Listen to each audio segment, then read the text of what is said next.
Go ahead. Let it out. Just let it out. Stop holding it there. Okay, so there really can only be one master. There can only be one master. Think of a war that's happening and you're in a certain, I don't know all the terminology because I'm not familiar with that, Right. but the lieutenant, the sergeant, I don't know the pecking order there. Yeah. General. I don't know the pecking colonel, order. Yeah, so, stuff like that. So the top guy's calling the shots. Yeah. You can't have two top guys calling the shots, or especially if they're saying something different. Yeah. So you have to have one.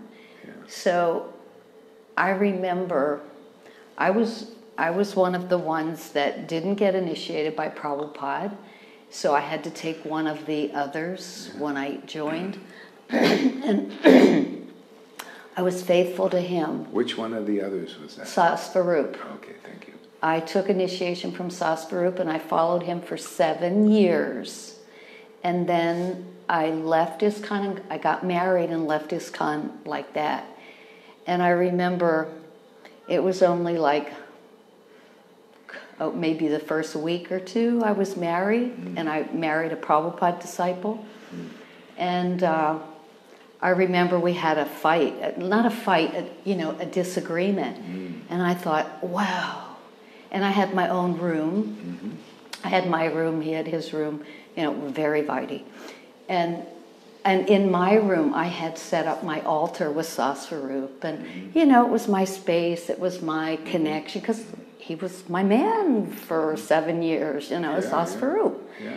And so I had a little disagreement with my husband, and I went in the room, and I started crying to Sasvarup. It was like, damn, did I do the wrong thing, Mom? And then something hit me, and it was like, you prostitute. How can you be with this one and this one? They're different. They were different. How can I listen to my husband while I go with this other? And I took the picture of Sasvarup and I got rid of it. And I never looked back. I couldn't have two masters. Not that my husband was qualified, but neither was he. Yeah. It took time for that to show, but it was obvious. Yeah. So obvious. Yeah. It was so obvious. The closer you get to a person, the more obvious it comes, because otherwise you're in this illusion. Oh, he's like this and this and this and this. So I remember at that point, I realized I couldn't serve two masters. And so many marriages, you have two different gurus. No wonder it doesn't work. Yeah. It doesn't work. Same way here. If you're on the Vaidhi path, whether it be Narayan or ISKCON or Gaudiya, whatever path you're on, and you accepted a certain person as your guru, and you're coming here, Krishna sent you here for a reason. Yeah. You're here for a reason. So you can't serve them both.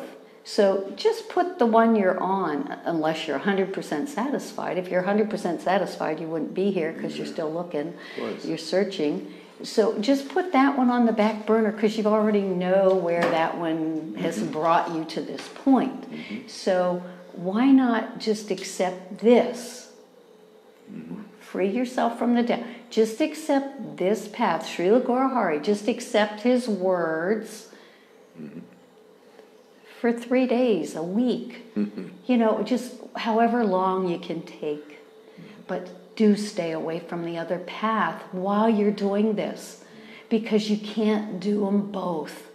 And for me, I was on the ISKCON for 7 years. Then when I left, and I saw all the hypocrisy, that was one of the main reasons I left, the Ritvik was just cooking up at that time, so I jumped on that 100%, giving up the ISKCON. Wouldn't go to the temples, wouldn't, hearing their stuff. So I bought into that. But, Krishna, it's like there's so much fighting all the time with each other, It's like this, it's like a piss fight, let's see who can shoot however it happens, And That wasn't it either. It so wasn't it either. It so wasn't it. And then being so dissatisfied with that, I was looking, praying, begging, it's like I've had it. I can't deal with it anymore, Krishna. I just want the truth. I just want the truth. I just want the truth.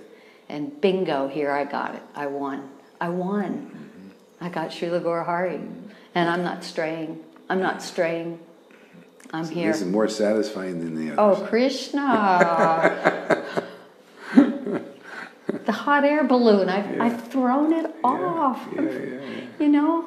It's a whole different dimension,